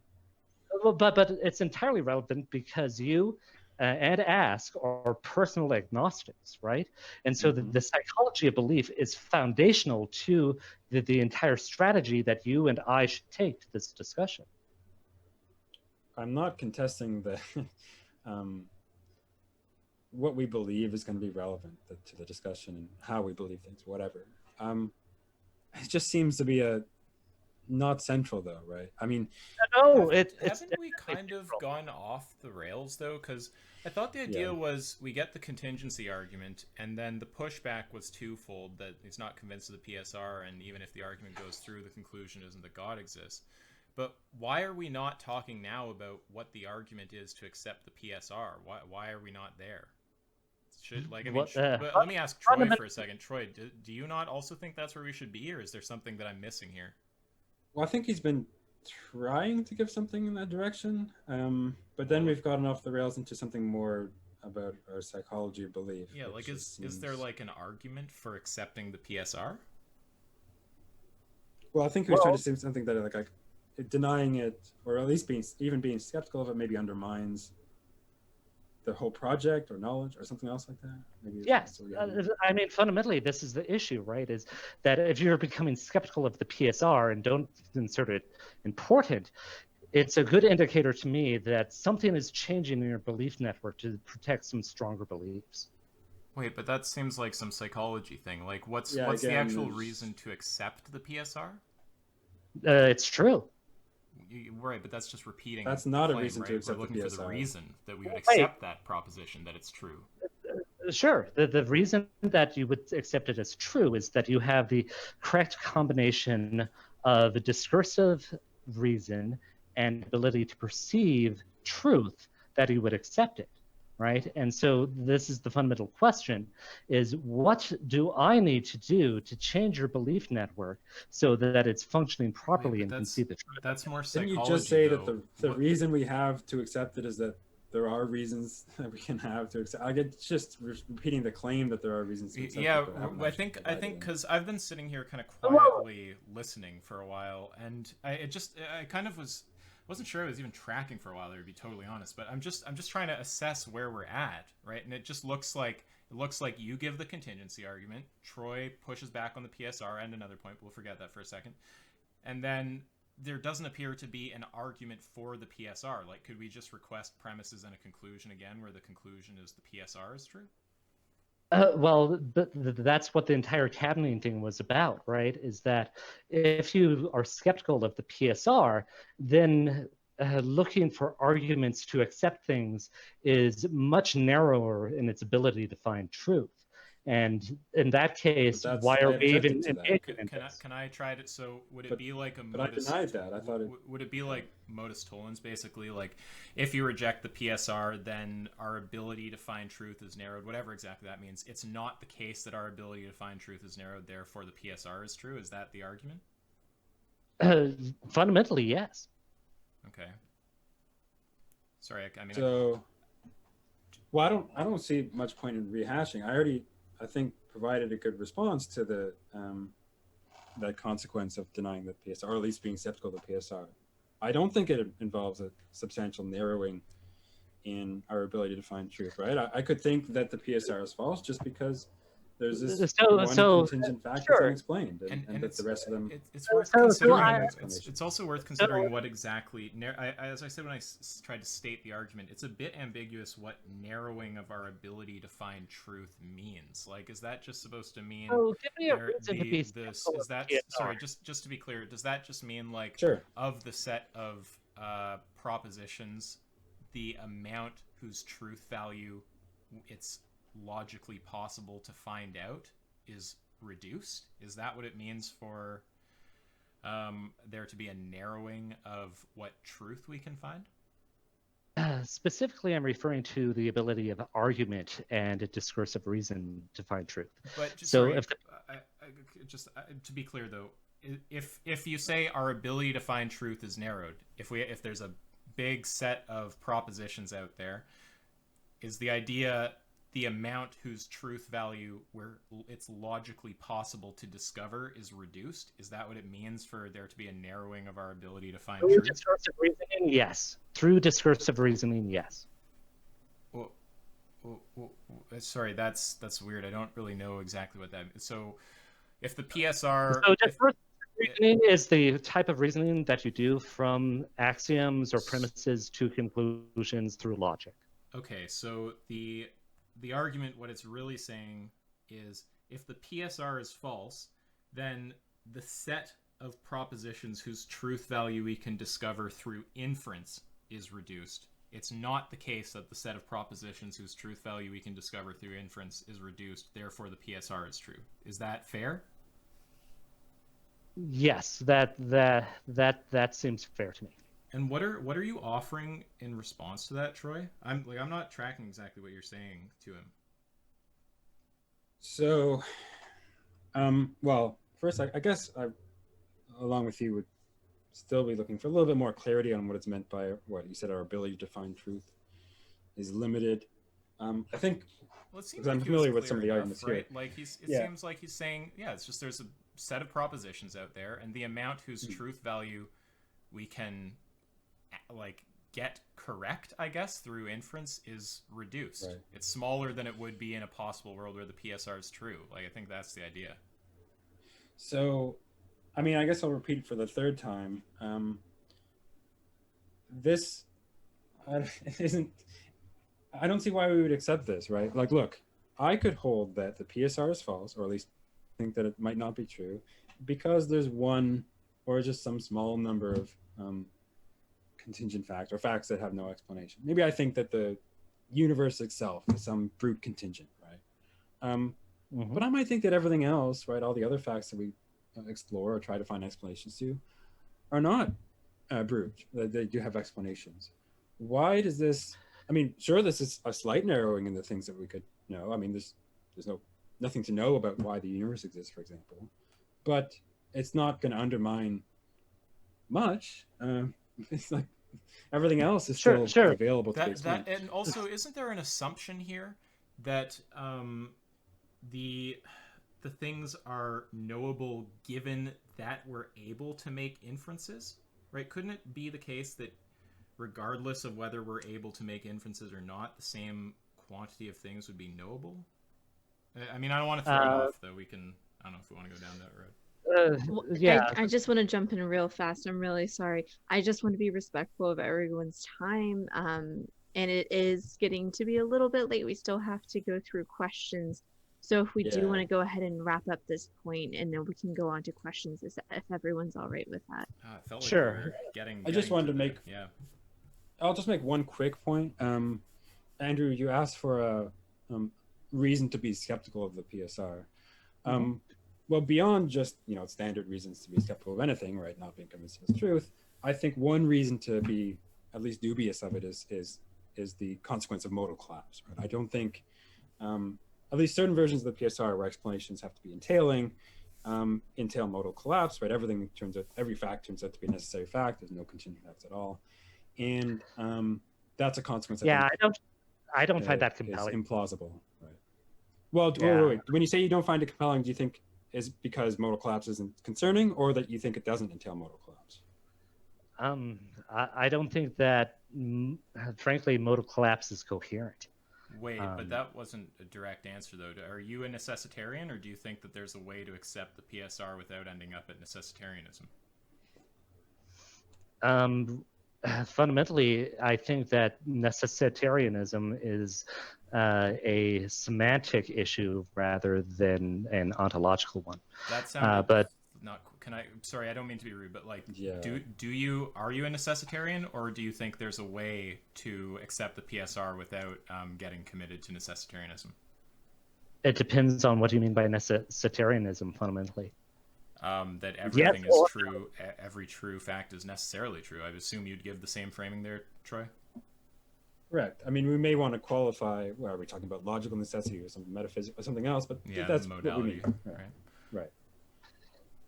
Yeah, and that's the fundamental thing, right? Is I end up dividing up the modalities differently than modern metaphysicians do. That's fine though, Andrew. Like, if you're a necessitarian, then say so and specify the modality. You're talking about metaphysical possibility. You're talking about logical Sorry. But let me give an easy example without. I mean, do you think it's that you could have not entered this debate? I definitely could not have. Well, from what perspective?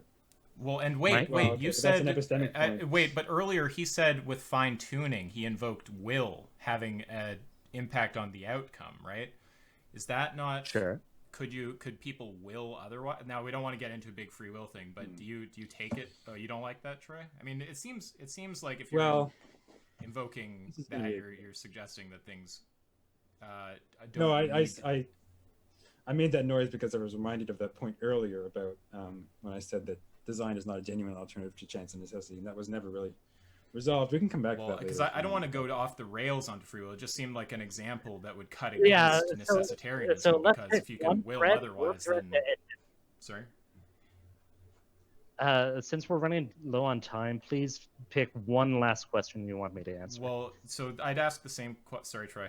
I'd ask the same question I asked a few times there, which is, are you a necessitarian? So here's it's kind of like a little series of questions. Like, firstly, are you a necessitarian, or do you think that there's a way to accept the PSR without ending up at necessitarianism?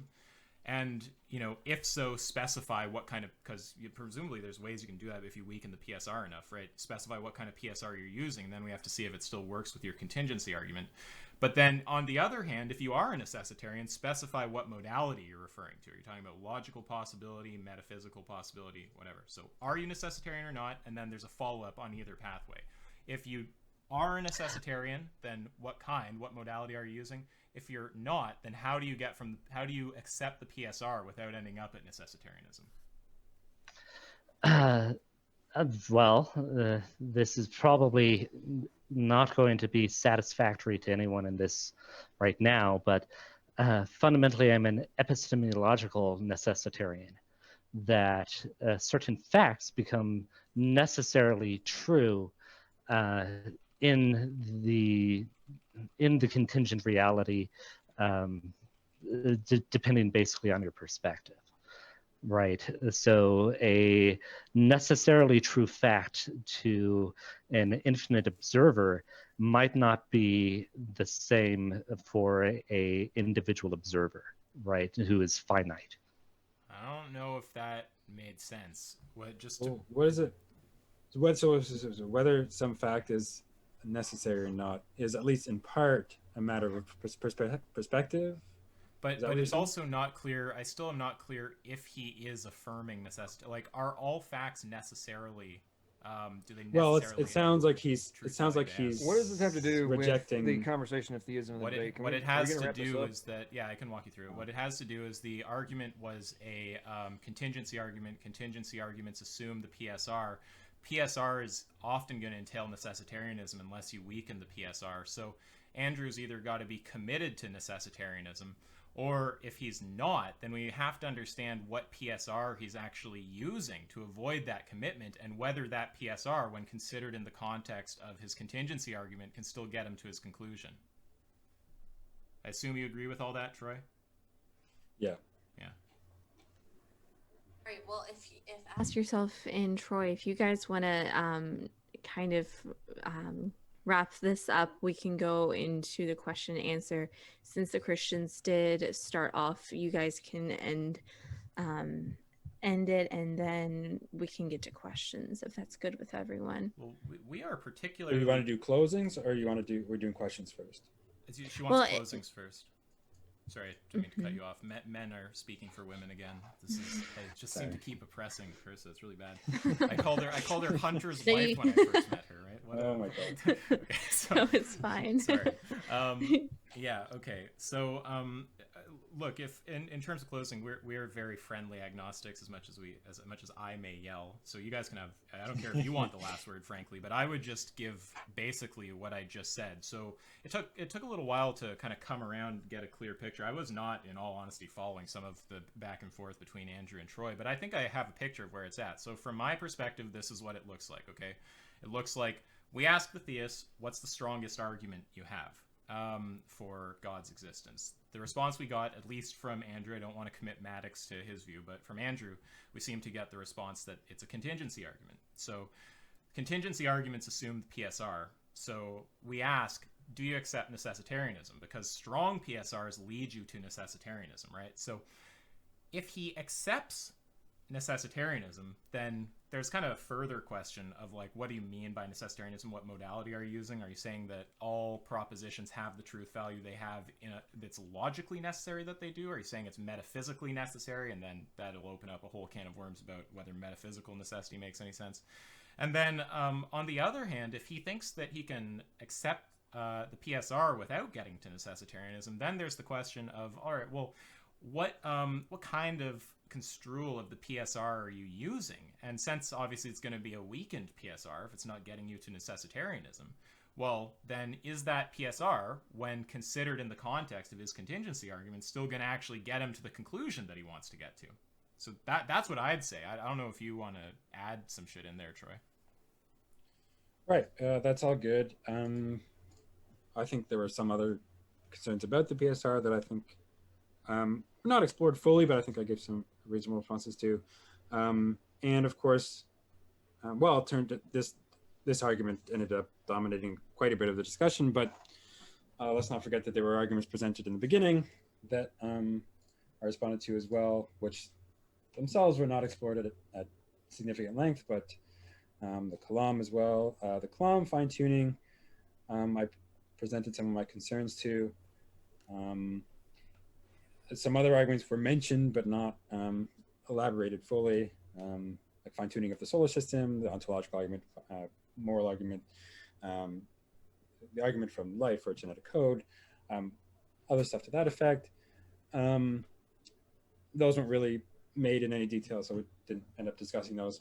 But and there were some meta points brought up in discussion as well, some about agnosticism itself, a point of skepticism, point about just general epistemological approaches, that again, important topics that we didn't have the time to discuss at much depth, and is a little bit off track, a bit too meta for the discussion, in my opinion, but we didn't have time to get into a lot of that. And finally, yeah, I'll just say, just in sum, I I think my responses to the arguments that were made were appropriate and fair, and that a strong case for theism was not made. I think that's a fair assessment of the discussion. But the discussion is incomplete, and much was left unexplored. But is what it is. Right. Well, yeah, we are gonna have to get to questions here. Don't these guys get a closing though? Yeah, normally it's just like a point. So, you know what, Troy, if you want to go ahead and say something, go for it. I know that I feel really bad. I know Maddox has to be out by 11. So Maddox or No, Troy. I was saying we have to wrap up this portion of it by then. Gotcha. Troy, Maddox, if you want to say something, typically we'll have the people who started, I guess the people who did not start first end. So, Well, they just did closing statements. So I mean, right, I know. It's all So good to typically me. it's not even this, if we don't even do closing statements, we just like wrap up on the point.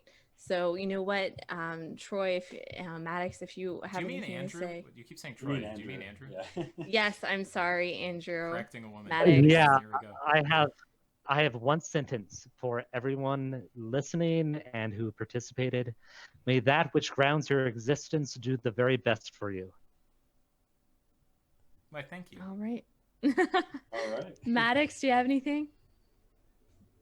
The only thing I take from this is, and everybody's talking about this in chat, me keeping my mouth shut. It's because my opponents have been talking about we didn't present any arguments, but That is then not when what we said. I'm Nobody said talking, that. That I'm is talking, too blatant a straw man to allow. well, We- you can let me we- finish we sentences and I can courteously clarify gave you my the last sentence, position. but we did not say that. We talked about an argument for the last hour, but sorry, whatever. Go ahead. So ask yourself, do you have the capacity to actually keep your mouth shut when other people talk? Go for it, Maddox. Thanks, buddy. I appreciate that. So the point I was making why I've kept my mouth shut for the last 20 minutes was, and Troy actually just made this point about how we didn't get into arguments. And where I was going with all that is the position was also taken that they weren't expanded upon, even though in theory, people with, at least on the surface level, the depth of philosophical knowledge that you all have know what the roots of all those arguments are, and they're already well established. So then to want to go into this never-ending rabbit hole of figuring out exactly which position is taken on all these subpoints, how do you actually expect to have real substantive dialogue in the overall question of whether theism is reasonable, whether there is evidence for it, if you won't even actually get into presentation of the evidence that supports the top level arguments, logical arguments that are already well established?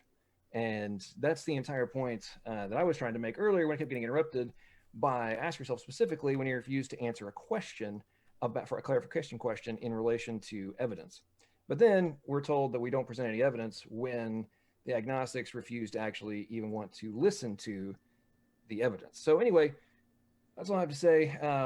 Congratulations, guys, on embodying what I predicted would happen. And I'm going to have an after show if anyone wants to come. We can actually have some real conversation rather than a bunch of myopic crap interruptions from not you, Troy. You're actually pretty good. But ask yourself, immature little boys. Yeah, getting into discussing the details of the argument. I get last word, bro. Right. I get last word. Ready? Let's move to All right, questions. yeah, let's go for it. All right, first question is actually for Maddox. They say, I'd love to know Maddox's view of Alden's argument from necessary number. Let's talk about it in the after show. All right. Next question is from Neon Noir. They say Judaism and Christianity, was Christianity created out of the Jewish religion? I'll give a very controversial take, which is that both modern rabbinical Judaism and Christianity arose out of the religious milieu of first century Palestine. Gotcha. Next question is from Layman. He says, "At the theist, if humanity ceased to exist, does God still exist?" Yes. Yes. All right. Imagine a theist who would say no to that question. That would be something new. Right. Next, They'd be a Jungian modern. If the theistic God exists before the formation of the universe and therefore before the formation of humans, then why would it be remotely plausible or logical to conclude that if we didn't exist, the entity which created us would not? That makes no sense. next one is from Soldier of Science. He says, "As an atheist, it is difficult to take seriously anyone who labels themselves an agnostic. Everyone here is an agnostic." I don't really understand that. I think I What's know. that mean? So Anyone probably here? what he means is when he talks about being an atheist, he just probably using the lack of belief definition, right? He's an atheist because he lacks belief in God or gods. But that's not how we're using it. I think I'm taking atheism as a positive position, right? That there are no gods, and agnosticism as like the uncommitted, right? The Yeah. holding judgment on and- theism or atheism. And I'll add in that I don't care about really that like language debate. If someone's It's just labels, yeah. like if someone uses atheist in the lack of belief definition, that's fine. My personal preference for the kind of like threefold, like atheist is God doesn't exist, theism is God exists, and then agnosticism is not having either belief. I just think that's useful because then you have the whole scheme. You don't have this like overlap going on, which you get if you use the lack of belief. But yeah, it's not like there's an I error agree. happening if someone uses that term. They can if they want to. But it's just linguistic. I'm glad we practices, agree. people- What a nice moment. All right, next question is from the Fitness Ministry. They say, "Maddox and Straight, as a Christian, you guys are not having a good faith discussion. Present an argument and discuss it. Stop focusing on irrelevant details at this point in the debate." I will go on Thank record and say I think overall that was far more true of Maddox and Andrew. I think a lot of the conversation from my perspective was good faith from Andrew. Well, the discussion on the cosmological argument was okay. Yeah, once think we that got was- into the that was arguments, bad it was faith. Great, frankly, in my opinion. Well, my answer to that question or that position is, Troy, you're welcome to come to the after show and have a conversation. Ask yourself, you can, but you'll probably be on mute most of the time. Cool, thanks.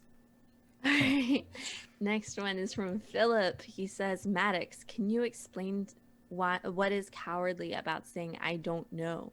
Why would I take a position on something that I have no argument for either way?" Well, if you're going to take the position that all of the evidence and arguments that people do make, and that huge portions of people conclude is correct, and then claim that even though all these people can form a conclusion and they just can't, that somehow our conclusions are not worthy of consideration and can be just dismissed without actually questioning whether or not they are actually doing true analysis, have the capacity to, or are just consciously refusing to do true in-depth reasoning beyond the myopic, well, it's... Are you taking the position that agnosticism generally is cowardly, or are you in agreement with Andrew that you could be a completely noble agnostic? You think all agnostics are cowardly? Is that like universally quantified? I think the majority of modern agnostics, yes. Okay, majority. It's not not all. So there is noble agnosticism on your view. I mean, yeah, but honestly, I think with the level of access to knowledge that we have now, if you take the time to go and use your IQ above the level of Forrest Gump, you can come to reasonable conclusions. I will strive But- to so one The, day. the access to knowledge is there. It's up But- to you to go and actually access it. But there are like philosophers who commit their lives to working in philosophy of religion, and there are Right, and most agnostics or philosophers atheists don't who actually think- go beyond the hypothetical They're and the kinda logical cowards, arguments, though, like you aren't guys they? did tonight. All you guys wanted to do was go Wow. through this equals P or not P, versus actually looking at the macro view of the different pieces of evidence. not whether or not it fits inside of your restricted logic argument. I tried Logic. to analyze the arguments on their own terms. Yeah, honestly. I like analyzing the actual arguments, and the logic hate, like making fun of like logical nomenclature, pretty cringe from someone who. No, you know, I'm actually all about logic. I'm saying that in Then what's your context problem with us of, exploring the no, arguments? I'm saying that if you're going to try and have a macro level about our existence have to fit into a couple sentences, No one said that. then That's that's straw just a man. very, very small-minded position of people who are too cowardly to look at things from the big picture. Yeah, I mean that's just not a position anyone here took. But whatever. If you want to continue with Well, questions, I'm pretty sure that's a position you took. that you have to be able to sum up. What was it? Sum up like our existence in a sentence or something? What was it you said? It's obviously not a view I hold. That's after show, ridiculous. everybody, let's go do it. Come on, let's continue. Sounds pretty retarded, but okay. Yeah, okay. Daver, he says, ask yourself, do you believe every human, man, woman, and child has the universal basic right to not be raped, murdered, tortured, or otherwise exploited? Yes or no, and be so kind as to explain your answer afterwards. Well, I guess it probably depends how we construe a right. So if that is meant, if right is meant there as something that is like inviolable, like can never be trumped, then no. I think that there are circumstances where doing one of those horrible actions might be necessary for, some construal of the greater good, right? Like, like war child who's like forced to rape his sister, or his parents will be like decapitated before him, like orphaning him and his siblings, or like, I mean, I'm not going to say that that's like wrong, right? So if right's supposed to be cashed out like that in that kind of a strong way, then I definitely don't believe in that kind of thing. I can come up with stronger examples, like, you have to kill someone or like a planet explodes. Like, obviously you should kill that person. You'd be pretty evil not to, as far as I'm concerned. But, if it's a weaker thing, like, just like there's a very strong consideration that we give to like not raping people, then like obviously I accept that. Yeah. Gotcha. So it depends on the strength of what you mean by right is the answer. Gotcha. Next one is actually from Maddox. He says, when this dumpster fire gets done, after show will kick off in less than 10 minutes. Look for the link. Oh, the great flaming straw man. I'm picturing, what's that film with Nicolas Cage when they burn the gigantic straw effigy? That's like how I'm picturing the Maddox after show. Oh, I know what. All right. Was that Wicker Man? Yes, Wicker Man. Yes. That was a funny movie. Next one is from Igor Zenteno. He says, Maddox, can you fine-tune your beliefs into arguments next time, or are you too much of a babbling buffoon? Oh my, I hope you never have kids. Now, I do want to clear up a straw man around whether Maddox gave arguments. We acknowledged multiple times that arguments were mentioned in the initial statement. Some of them weren't given in a very like refined way. They were kind of just alluded to. We're more than happy to acknowledge that. The problem was getting Maddox to hone in on a specific argument for discussion. And if you do want a psychological take, now that we're kind of through the debate portion, I think that this like logic. To me, not to you, number one. And hey, look, if you want to answer one of mine, I'll let you do it. Just let me finish first. No, this is my question directed at me. Okay, so the point that you're making. Then, sure. Yeah. Okay. Whatever. The point that you're making, I've already addressed multiple times, and maybe you weren't listening. Do you know, as the in-depth philosophers that you are, do you know what the Kalam argument is, like the recognized one? I'm very familiar with it. Yes. Okay. Yeah, no, I'm asking you. Yeah, of course. Okay, so if and the other 7 that I referenced from a macro view, are you familiar with all of them? Yes. You don't see the obvious problem that's about to come up here, Maddox? We went into you wanting me to reframe the arguments that are already established. We didn't ask for a reframe. When I specifically started asking questions about it and presenting evidence in favor of, you then kept insisting that I create an argument, which I'm like, I've already mentioned the arguments. Reframe implies changing the argument, right? And the obvious problem with what you restate. Okay.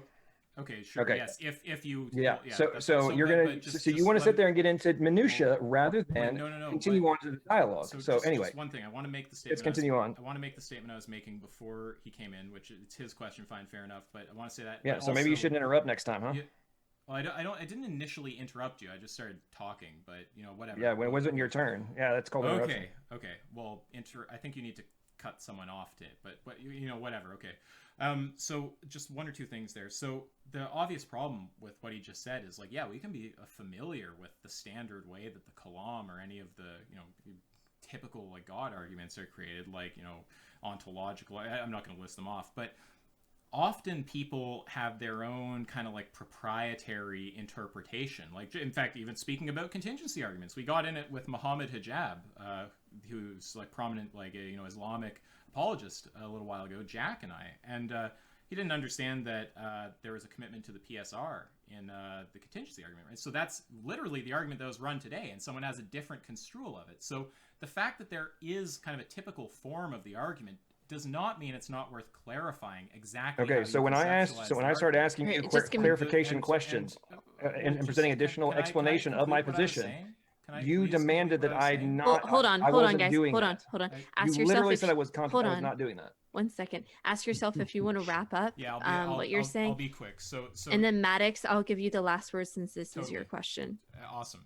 That sounds good to me. So yeah, I was just saying the fact that there's a standard construal, it doesn't mean that it's not worth clarifying. And specifically the reason that I like to clarify is because often if you don't clarify what the argument is and you show some huge problem, the person will say, well, that was never the construal I was working with in the first place. So it's just good to clarify off the get-go. And then just what I was saying originally before Maddox came in, fairly, whatever, it's his question, it's fine, is I think that, Maddox, he keeps saying, I don't remember exactly what I was getting at, but it was something like this, right? He keeps saying, he gets mad at the logical minutia. He thinks that it's so unreasonable for us to ask him to clarify arguments. And, hating on logic, whatever. It's like all of that, or he said he doesn't hate on logic, but sure seems like it to me. But all of that, if you want a psychological take from me, it seems to indicate someone who is worried about being pressed really clearly about exactly what they're saying, because they have a sense that it might end up somewhere where they can't really justify their position. So that's just speculation, but that's how it strikes me.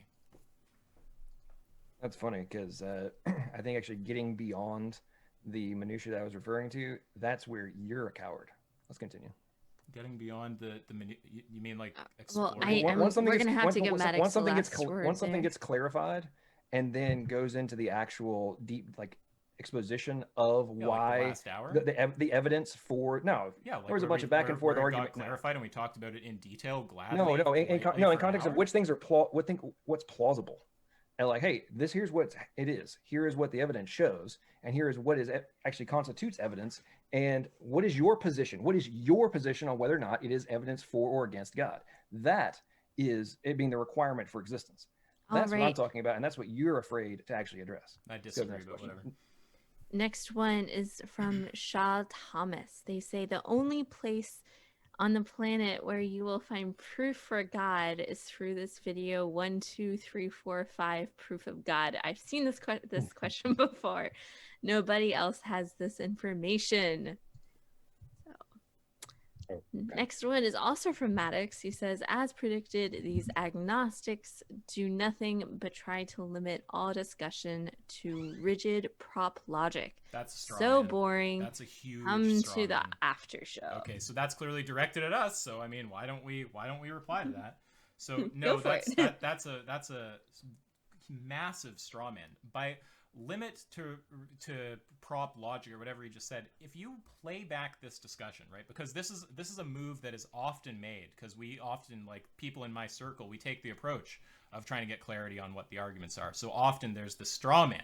We need to name this fallacy, frankly, of trying to suggest that the other person is only satisfied if you have this rigid formalization of your argument, right? And the idea is you would be playing unfairly, because lots of people just don't know logic. So even if they have like reasonable enough thoughts, you're just kind of fucking them over by putting this barrier to entry on the conversation that they can't pass. Like all of that is all wrapped up in one big annoying fallacy. Again, the obvious problem, if you just go back in this conversation and play what I said, I think you'll catch me saying, and we're not insisting it has to be formal. This is how I always say it, right?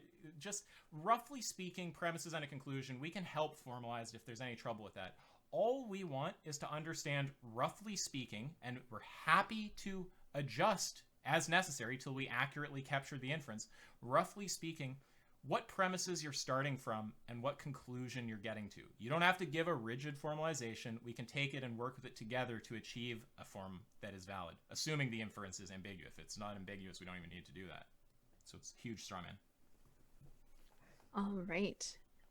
Next one is from Helianthus. They say, at Ask Yourself, do you ever commit actions that you know are immoral? And if so, does being vegan ameliorate? I'm not familiar. Ameliorate. Ameliorate those actions in some way. Just correcting Carissa yet again. The male supremacy just dawning. It's okay. The more you know, right? Yeah. So, I'm not sure that that's actually possible given my understanding of what wrong means. So, like, I take right and wrong to just refer to our desires. Now, that's not a thesis about public language. It's just about how I use the words. What? You gonna say something, Troy? You sound like you're about to shit on me for what I'm saying right here. No. Okay. I wasn't saying anything. Your inhale freaked me out. So, yeah. So when I hear, like when I say I did X and X is wrong, right? Like, I take wrong to mean against my desires, but I don't know that it's possible that I ever take an action that I don't desire. That doesn't seem to make sense to me. But if we took some other construal, maybe like, actions that I, after the fact, end up reflecting on, and then at that later point, it's no longer my preference to do the thing that was my preference at the time, and then that happens, sure. Was there a second part to that? Something about veganism? I didn't catch the end. Yeah, they said, if so, does being vegan ameliorate those actions in some way? I don't know what actions they're talking. Like, maybe they mean, like, does being vegan help make up for, like, the support that I gave towards the Holocaust before I was vegan? I mean, I don't know that if that's what you mean, I don't know that it makes up for it. It's just not contributing anymore. Does it make, like, I make up is such weird language. Like, sure, it, like, offsets how much suffering you cause if you, stop in one domain or something. I don't fucking really know what they're getting at. Sorry if I can't answer that that well. Okay, well, that is actually all for questions tonight. So I want to thank all of you guys for coming on and taking the time out of your busy day. Definitely tune in next week for the dino debate. That's going to be super interesting. God. But in the meantime, keep on separating the reasonable from the unreasonable, and have a wonderful rest of your night. Thanks for having us. Thank you. Thanks everyone for watching.